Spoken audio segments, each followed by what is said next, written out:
Hi guys, मैं हूं देव और आपका स्वागत है माइल्स विद देव में।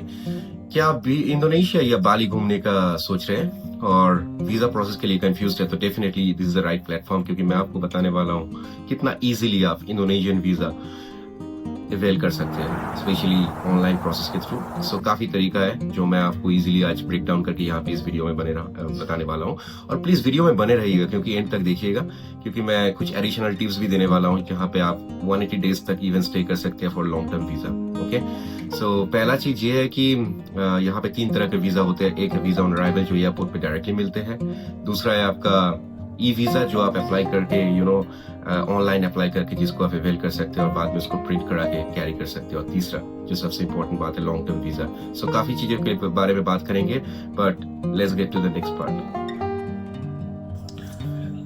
इस वीडियो में गाइस मैं आपको ई वीजा अप्लाई करने का पूरा स्टेप्स दिखाने वाला हूँ ओवर द स्क्रीन, कैसे अप्लाई करेंगे वेबसाइट पे, ऑफिशियल वेबसाइट पे जाके। तो एप्लीकेशन स्टार्ट करने से पहले ये डॉक्यूमेंट्स डेफिनेटली आपके पास रखिए, जैसे कि पासपोर्ट जो कि 6 मंथ्स वैलिड हो, बहुत इंपॉर्टेंट है। आपका एक वैलिड होटल बुकिंग वाउचर होना चाहिए जो कि आप booking.com में कर सकते हैं। जैसे there are lots of places, मतलब booking.com में काफी ऐसे प्रॉपर्टीज लिस्टेड है जहाँ पे आप बिना पे किए हुए आप बुकिंग कर सकते हैं, जहाँ पे लिखा रहता है कि बाद में you can pay at the property पे जाके आप पे कर सकते हो। तो पहले ही आपको इनिशियली पे नहीं करना है, वहाँ पे आपको एक एडवांटेज मिल जाता है कि आपका बुकिंग कंफर्मेशन है जो कि वीजा एप्लीकेशन के लिए वैलिड है। तीसरा ये चीज है कि आपको एक रिटर्न टिकट बहुत इंपॉर्टेंट है। सो अपनी जर्नी का डेफिनेटली आपको रिटर्न पता होगा तो पहले ही टिकट बना लीजिए, क्योंकि ये वीजा प्रोसेस के लिए बहुत जरूरी है। और सबसे इंपॉर्टेंट बात है, अगर आपको कंफ्यूजन है कि अगर कब आपको रिटर्न करना है, वो थोड़ा लेट हो सकता है या जो भी हो, उसके लिए डेफिनेटली कुछ और भी तौर तरीके हैं जो मैं आगे इस वीडियो में बताने वाला हूँ। एंड सबसे इंपॉर्टेंट बात है कि बैंक स्टेटमेंट जो आपको यहाँ पे देना पड़ता है, कभी कभी डिपेंड करता है, वो गाइडलाइंस चेंज होते रहता है, बट बैंक स्टेटमेंट में डेफिनेटली 20-25 हजार अगर आप दिखा सकते हैं बैलेंस तो फिर बहुत इजीली हो जाता है। बट जनरली वो आजकल लगता नहीं है ई वीजा टूरिस्ट वीजा के लिए, सो नॉट ए प्रॉब्लम। और एक लास्ट थिंग जो सबसे इंपॉर्टेंट है कि पासपोर्ट साइज फोटोग्राफ जो आपका होना चाहिए, और सारे फाइल्स पीडीएफ या जेपीजी फॉर्मेट में रखिएगा। एंड मोस्ट इंपॉर्टेंट थिंग वो 2 MB साइज से कम हो। ये सारी चीज रख लीजिए और मैं नेक्स्ट दिखाता हूँ आपको कैसे हम लोग ऑनलाइन एप्लीकेशन कर सकते हैं। ओके, चलिए गाइस अब स्क्रीन पे देखते हैं कैसे आप ई वीजा अप्लाई कर सकते हैं इंडोनेशिया के लिए। तो जैसे कि मैंने कहा, ये है ऑफिशियल वेबसाइट जो आपको मैं डेफिनेटली लिंक दे दूंगा, वहाँ पे डिस्क्रिप्शन पे आप देख सकते हैं, लाइक evisa.immigration.go.id। ओके, इस पे क्लिक करने के बाद आपको लॉगिन स्क्रीन आ जाएगा जहाँ पे आप यूजर आईडी डेफिनेटली पहले तो आप क्रिएट अकाउंट कर लीजिए। एक ओटीपी आएगा, आपको वेरीफाई करना होगा ईमेल पे, एंड देन उसके बाद आपको लॉगिन क्रेडेंशियल्स डाल के आप रिमेंबर मी करके, I am not a robot जैसा करो, ये बेसिक्स होता है। फिर सबमिट बटन पर क्लिक कीजिएगा तो ये फिर आपको लॉगिन कर देगा ऐसा इंटरफेस पे। तो इस इंटरफेस पे आने के बाद जैसा कि आप देख सकते हैं यहाँ पे the official e visa website for Indonesia, कोई और वेबसाइट पे नहीं जाइएगा, ये एक ही वेबसाइट है जो कि ऑफिशियल है और इसी पे आपको एप्लीकेशन करना है। ठीक है, सबसे पहला बात यह है कि आपको जब भी यहाँ पे पहला बार आप साइन इन करते हैं लॉगिन करके, ये ऑटोमेटिकली आपको मांगेगा काफी सारा डॉक्यूमेंट्स। अब मेरा किया हुआ है तो इसलिए मेरे को माई अकाउंट दिखा रहा है यहाँ पे। आपके जब फर्स्ट टाइम होगा, यूजर होगा, लॉगिन करोगे तो डेफिनेटली उसके बाद आपको जो डॉक्यूमेंट्स देना है, मेनली आपका एक फोटोज देना है जो कि आपका पासपोर्ट साइज फोटो होगा विद बेसिकली ब्लू बैकग्राउंड या फिर व्हाइट बैकग्राउंड, मतलब स्काई बैकग्राउंड से बेटर रहेगा। और सबसे इंपॉर्टेंट बात यह है कि आपका पासपोर्ट का फोटोज फ्रंट और बैक साइड दोनों को आप स्कैन करके वहाँ पे अपलोड कर सकते हैं। ठीक है, आपको करना पड़ेगा रात। और तीसरा चीज, ये होने के थोड़ा देर लाइक आधा घंटा भी नहीं लेता है, तब तक ये वेरीफाई कर देता है कि हाँ ये जेन्युइन है। और उसके बाद आपको ऑप्शन मिल जाता है जैसे कि सर्विसेज में आपको क्लिक करना है, सीधा आपको सर्विसेज में क्लिक करने हैं। उसके बाद आपको ये ऑप्शन आता है कि official immigration services website for Indonesia बोल के। अब 3 चीजें यहाँ पे है, ध्यान से देखिएगा गाइस। जैसे कि पहला है ई वीजा सर्विसेज, दूसरा है स्टे परमिट वाला जो कि आपको मान लीजिए आप 1 महीना रह रहे हैं वहाँ पे ऑलरेडी और आपको 1 महीना और रहना है, तो आपको ये फिर स्टे परमिट पे अप्लाई करके एक नया रिटर्न टिकट्स दिखाना पड़ता है, बस उसी में हो जाता है, जिसके ऊपर मैं डिटेल वीडियो बाद में बनाऊंगा लाइक नेक्स्ट वीक या 2 हफ्ते में अंदर, और उसको आप देख सकते हैं स्टे परमिट के लिए। बट बेसिकली हम लोग वापस आ जाते हैं ई वीजा कैसे अप्लाई करना है, तो फिर यहाँ पे डायरेक्टली अप्लाई पे क्लिक कर दीजिए। जब भी आप यहाँ पे अप्लाई में क्लिक करते हैं तो आपके पास नेक्स्ट पेज ये आ जाता है। बाय डिफॉल्ट आपका कंट्री ये इंडिया ले लेगा क्योंकि आपका पासपोर्ट वगैरह दिया हुआ है। ठीक है, नेक्स्ट स्टेप आपको जो करना है, यहाँ पे ड्रॉप डाउन मेनू से choose the purpose of your visa बोल के जो आता है, यहाँ पे आप टूरिज्म के लिए पहला ऑप्शन जो है जनरल, फैमिली और सोशल पे क्लिक कर दीजिए। जब भी आप क्लिक करते हैं तो तीसरा ड्रॉप डाउन आ जाता है, choose the purpose of your visa. तो जब भी आप इसको क्लिक करते हैं, सबसे बेहतरीन जो इजी है टूरिज्म, फैमिली विजिट और ट्रांजिट के लिए आप क्लिक कर दें। ठीक है, अब चौथा आपका ड्रॉप डाउन आ गया, I want to explore and choose the e visa. इसमें आपको क्लियर ये वीज़ा ऑन अराइवल में क्लिक करना है, बाकी कुछ नहीं है। ठीक है, तो जब भी आप इस पर क्लिक करते हैं तो आपका सारी चीज़ लगभग कंप्लीट हो जाता है। By default planning to stay वाला 30 डेज ही आएगा। ठीक है, टाइप ऑफ वीज़ा यहाँ पे P1 दिखा रहा है, डिटेल्स में आपको देख लीजिएगा एक बार और उसके बाद click on details and apply. अब सारा चीज जो है आपको यहाँ पे क्लियरली दिया गया है, up to 30 days extendable for another 30 days जो कि हो सकता है, स्टे परमिट करके आपको करना पड़ता है। कॉस्ट है 5 लाख, लेकिन ये रुपया है भैया, इंडोनेशियन रुपया, जो कि इंडियन करेंसी के 2800 के बराबर है। ठीक, 2700 से 800।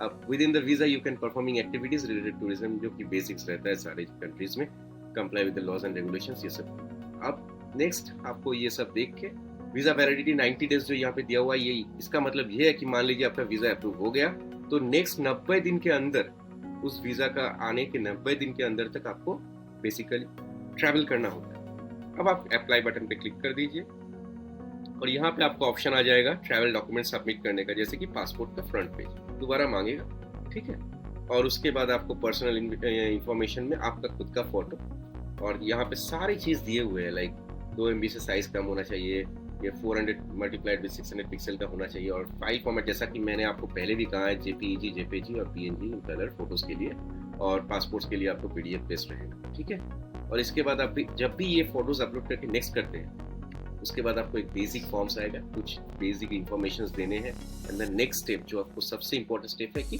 पेमेंट ऑप्शन आ जाएगा, और आप अपना वीजा या मास्टर डेबिट कार्ड भी यूज कर सकते हैं। इंटरनेशनल एक्सेसिबिलिटी उसका ऑन कर लीजिएगा, नेट बैंकिंग जैसे सारे इंडियन डेबिट कार्ड्स भी सपोर्टिव है। ठीक है, कोई दिक्कत नहीं उस पर। रुपए पे मैंने ट्राई नहीं किया तो आई वोंट से दैट, आप ट्राई करके देख सकते हो अगर इंटरनेशनल यूजेज ऑन रहेगा तो। आई होप उसमें भी बाईपास हो जाएगा। क्रेडिट कार्ड होने से तो कोई दिक्कत ही नहीं है जब भी इंटरनेशनल यूजेज ऑन रहता है। उसमें आप पेमेंट कीजिएगा, डेफिनेटली वो दिखाएगा 5 लाख, बट दैट इज रुपया, मतलब इंडोनेशियन रुपया, बट उसमें घबराने का कोई जरूरत नहीं। उसके बाद आपका वो ऑटोमेटिकली $2700 या $835 के बराबर कटेगा। जब भी कटता है आपको एक कंफर्मेशन रिसिप्ट आ जाएगा आपका मेल पे, और उसके तुरंत ही 10-15 मिनट के अंदर अंदर ही वीज़ा आपका रेडी होके आ जाता है PDF फॉर्मेट। उसको डाउनलोड कीजिए और उसको बेसिकली आप डाउनलोड करने के बाद आप उसको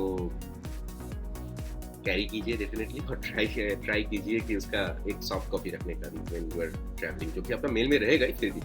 तो ये था गाइस, ये था detail process on how you can apply e visa before travelling. Officially guys ये बताया जाता है कि 4 से 5 वर्किंग डेज लग सकते हैं, इसीलिए आपको कहा जाता है कि गाइडलाइंस में एटलीस्ट 7 दिन पहले वीजा अप्लाई कीजिए ट्रैवल करने से। बट बेसिकली क्या होता है मैं आपको बताता हूँ, क्योंकि मैं 30 बार से ऊपर जा चुका हूँ इंडोनेशिया, और हालांकि मेरा ससुराल है तो ज्यादा जाना रहता है, ये एक मेजर रीजन है। बट मेन इशू ये है कि 5 दिन का ऐसा कुछ है नहीं। जब आप ई वीजा अप्लाई करते हो तो जनरली वो जब भी आप पेमेंट करते हो यहाँ का ऑफिशियल वेबसाइट में, तो उसके लगभग मान लीजिए with in next 30 minutes, even वो भी नहीं लगता है, फिर भी तब तक आ जाता है आपके ईमेल में वो PDF फॉर्मेट में। और उसके बाद तो आप ई फॉर्मेट भी कैरी कर सकते हो, but I would always suggest कि उसको एक प्रिंट आउट ले लीजिए, एंड देन डेफिनेटली आप जब कैरी करके उसको ले जा रहे हो इमिग्रेशन डेस्क पे, वो आपको दिखाना पड़ता है आपके पासपोर्ट के साथ, और आपका रिटर्न टिकट्स वगैरह वो लोग पूछते हैं, वहाँ पे पूछ भी सकते हैं, नहीं भी पूछ सकते, बट बेसिकली वो स्टैम्प कर देते हैं, तो इसमें कोई दिक्कत नहीं होता है। सबसे इजी प्रोसेस है, आप क्यू अवॉइड कर सकते हो, क्योंकि अगर आपको वीजा ऑन अराइवल वहाँ जाके लेना है, आपके पास ई वीजा नहीं है, तो लंबी क्यू लगी रहती है, उसको अवॉइड करना मेन रीजन होता है। तो दैट्स द मेन रीजन। और बाकी तो आपको पता ही होगा, लाइक बहुत ही ब्यूटीफुल कंट्री है, आप एक बार डेफिनेटली बनना, मतलब जाना बनता है। Thanks guys.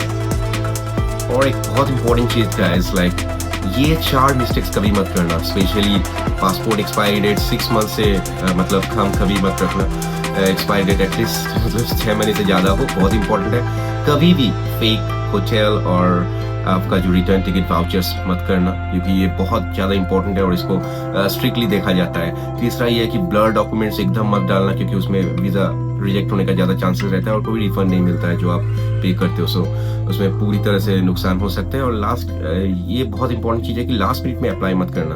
अगर मान लीजिए आपके पास वक्त नहीं है तो बेटर है, ठीक है, आप क्यू में रुक के थोड़ा वीजा ऑन अराइवल ले लीजिए, उसमें कोई दिक्कत नहीं है, बट लास्ट मिनट में मत अप्लाई कीजिए। एटलीस्ट 4-5 दिन पहले तो डेफिनेटली आपको अप्लाई करना चाहिए। जैसा कि मैंने कहा था आपको वीडियो के शुरू में कि एक बोनस टिप्स देने वाला हूँ कैसे आप 6 महीने तक इंडोनेशिया में रह सकते हैं। तो B211A विजिट वीज़ा जो होता है उसमें आप 6 महीना तक स्टे पॉसिबल है। पहले तो आप जो बेसिक रह रहे हैं उसके बाद स्टे परमिट आपको अप्लाई करना पड़ेगा और उस हिसाब से आपको एक बार इमिग्रेशन जाके वहाँ पे नियरेस्ट इमिग्रेशन जो होगा आपका एड्रेस जहाँ पे भी आप लोग रहे, लेट दैट भी जकार्ता हो या बाली हो या फिर मनालो हो, कहीं पे भी वहाँ पे आपको जाके एक फ़ोटो खींचना पड़ता है। Like I mean immigration officers they will click the photos and then आपको वहाँ पे फिर वापस उन लोगों का सिस्टम्स में ये इंस्टॉल हो जाता है। जब आप कंट्री एग्जिट करते हो तो वो लोग जो ये आपका डिपर्चर वाला स्टैंप लगा देते हैं जो कि क्लियरली वैलिड रहता है, सो उसमें कोई दिक्कत नहीं है, बहुत ईजी प्रोसेस। सो गाइज ये है कंप्लीट गाइड इंडोनेशिया वीज़ा 2025 में अप्लाई करने का।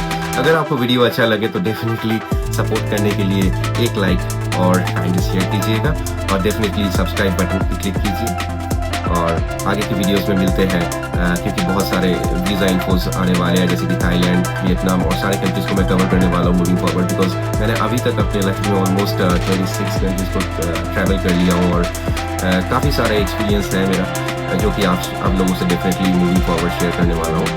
एंड बने रहिएगा और सब लोग सही से डेफिनेटली अप्लाई कीजिए। कोई भी क्वेरीज आए मेरे को डेफिनेटली कमेंट बॉक्स में एक बार डाल दीजिए। I will reach out to everyone और मैं सबको पर्सनली वहाँ पे रिवर्ट बैक करूँगा।